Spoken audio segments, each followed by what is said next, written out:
There is another vote count we're keeping a very close eye on tonight. It is the number of votes Senate Democrats need on that huge tax reform and climate agreement that was pulled together by Chuck Schumer and Joe Manchin. Well, I had a chance to speak with Senator Manchin shortly after he had a very critical conversation this afternoon. Take a look. I know how busy you have been on this reconciliation plan, but you need one more Democratic vote. Senator Kyrsten Sinema, I know you are scheduled to speak with her today. Is she on board? Well, we did have a nice conversation, and we're exchanging papers back and forth to make sure we understand everything and she understands where we're coming from. And she's always, she's a friend, and she's always done her due diligence, and she'll look at all of this and then make her own decision. So I'm hopefully, there's a lot of good things in there, and she's worked very hard over the past on a lot of the issues that we're talking about. So we'll just have to see how it goes, but we're talking. Well, when you spoke to her, is there anything standing in the way? Carried interest, for example. Is that something she is willing to work with you on? This is something that we have heard from Democrats and Republicans for years, that they want to close this loophole, but yet it's still hanging out there. And, even the people that receive it have thought it's run its course. They say it's been a good run. And the only thing I've talked about with carried interest, and you know it better than anybody, Stephanie, is that it's based on capital gain rates. Well, if you don't have any capital at all in the game, how are you getting the same reduced rates, since you have nothing at risk except your services that you're performing for a fee? It doesn't make any sense at all how it just doesn't seem like it's a fair system. So with that, over the years, they've said enough's enough. And even the people that have received it says, I think this day's come. It's been a good run. So we're hopefully that will stay there, and it just puts the fairness to the system. And if someone can explain it better to me of why it has to be there and who's going to be harmed if it's not there, I'm happy to hear them, but I haven't heard that yet. Maybe you have. Maybe you can explain it to me. That's actually my question, sir, because for the last 5 years, I have asked for any lawmaker, any private equity industry expert to come on this show and explain to me why that's an important provision. No one has ever said yes. So can I ask you, behind closed doors, what do lawmakers tell you why they need to have it in our tax code? I can't. I'm having a hard time getting those answers also. I just can't get a direct answer. I said, please tell me. I wouldn't harm anything, and I'm not punishing anybody. But if it's one-tenth of the richest, wealthiest people in the world that only are partaking this, then I think that this trying to put the fairness to it. We need to have a strong country. We have to have a strong tax program that pays for all the services. And I'm just thinking, with a 15% minimum is the same thing. It went from 35 to 21 on net corporate taxes, Stephanie, and I thought that was a tremendous windfall, and I thought it would stop at 25, but people were very happy and ecstatic, and then I guess it wasn't enough. But on the carried interest, it makes no sense to me whatsoever, but I'm willing to hear those explanations, and I'm sure I will, and I'm going to exchange paper back and forth and see where it goes. What does exchange papers back and forth mean? Either Kyrsten Sinema will go for this with you, or she won't. No, that I don't know. I mean, the bottom line is she's asked some legitimate, we haven't had a chance to really get into it, and we've been trying to, because all the text is out right now, except for the accelerated permitting, that we believe it's absolutely the linchpin, the whole piece of legislation. You did block Build Back Better twice out of fears it was only going to worsen inflation, much to the ire of other Democrats. And now here you are with the reconciliation plan, and Republicans are furious with you. They want to go after your seat come the next election. Are you prepared for that?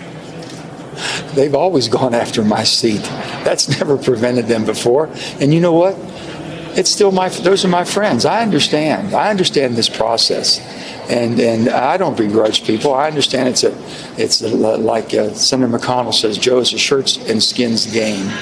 Well, I don't really, I don't approach it that way. I approach it basically as a all unity game. We're all in it for our country. I'm not worried if I said the best politics is good government. If the Republicans have a good idea, I vote for it. I don't question it. Makes sense to me. I can go home and explain it. And if the Democrats have a bad idea, I don't mind at all voting against it, because I can't explain it. But if it's a good idea, I don't care whether it's Democrat or Republican. Let's support it because it's good for our country. This is a red, white, and blue bill. They keep saying, what's a Democrat bill? It's going to help the Democrats for the 2022 election or 2024 and this and that. That's not my purpose at all. I don't think that at all that should be in the equation. Well, and then on the other hand, Stephanie, I know where you're going with this, but on the other hand, they're going to say, well, this is a green bill, a green deal. This is not a green deal. We're having a pathway with aggressive energy from fossil and doing it cleaner, using all the new technologies, replacing the dirty fuels around the world. That's decarbonization. So this is a red, white, and blue. It's a good piece of legislation. Well, then, what are Republicans saying to you behind closed doors? Because publicly, quite a few have said you double-crossed them. Mitch McConnell is somebody that you speak to on a regular basis. Have you spoken to him since you presented this bill? I haven't. Just since passing, we've said hello, and I shook his hand. I'm happy to sit down and speak to him. They all knew. I said, guys, you know I'm not for any type of big legislation. Never have been. This is the time we can't do that. But I can tell you one thing. If I can get a negotiation on an energy package that gives us the energy that we need for today, and if I can get a permitting, accelerating permitting, which is what you've always wanted and I've always thought was needed, and we can pay down debt, and I'm going to walk away from something like that, then I'm here for the wrong reason. You don't need me if you just want someone that says, well, the Democrats are for this, the Democrats are against it, or the Republicans are for it, or the Republicans are against it. That's not who I am, Stephanie, and I think they all know that. They might be disappointed because they're afraid that this could be a good piece of legislation. They ought to embrace it. The same way they embraced the bipartisan infrastructure deal, the same way they embraced the mental illness for the gun bill, the things that we've been able to do in a bipartisan way. Those are all good politics because it's good government. This is good politics and it's good government. Take credit for it. A lot of the stuff in there is things that they've always touted. Then are you trying to convince any Republicans to vote yes for this? Kyrsten Sinema is the obvious vote, but maybe there's somebody else out there you can convince. Sure. I'm sure I would love for that. I'm saying I talk to all. They're all my friends. They really are. But I knew from day one they wouldn't change. It doesn't matter who's your friend. Like, let's be honest. It doesn't matter who's your friend. You need to get the votes. Besides Kyrsten Sinema, Mitch McConnell's your friend. Are you trying to get Mitch McConnell? I cannot get their vote because they won't change a penny of the tax code. If they believe that 15% should not be the minimum and corporations shouldn't pay anything in America, that the largest have $1 billion of revenue a year and won't pay anything, I can't convince them to change that. But I know that. I don't agree. I respect their decision. I don't agree with their decision. I think it's wrong. But I'm not going to chastise them over that. So I know I could not do that. I can't get them there because basically there's a fairness to the system. We didn't raise taxes. We didn't do anything. We just closed loopholes. Carried interest, they've even said this. We've talked about it before. But all of a sudden it comes down to I'm not changing a penny in the taxes. So if that's their position, I accept that.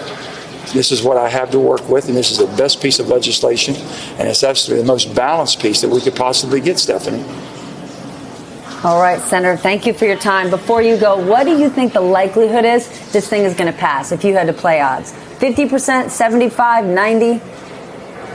Oh, I think that we're in a good trajectory to get this done. I really do. I just think we all have to come together and look at it. So from when Kyrsten, my friend Kyrsten, is able to see everything, she'll make a decision. If she has some concerns, she'll reach out and tell me, and we'll just continue to talk. We always do that. But the bottom line is that a lot of people were miffed because it happened. They didn't know about it. I will say this, Stephanie. I didn't want to disappoint people again. They get up and down and the emotions and the drama and everybody gets upset and they were mad. You think I would go through this again because I liked the first 8 months that I went through? I never gave up. I thought there's a pathway forward. And watching what Putin has done to Ukraine and watching how he's weaponized energy, and for us to sit here and watch now what he's doing to Europe by twisting the dial closed all the time on the energy they need, and we're sitting bound when we can be helping and really get up and running as quick as we possibly can to help them. And that's just so wrong. So that's really what motivated me to continue to find a pathway forward. West Virginia Senator Joe Manchin, thank you for taking your time to join us.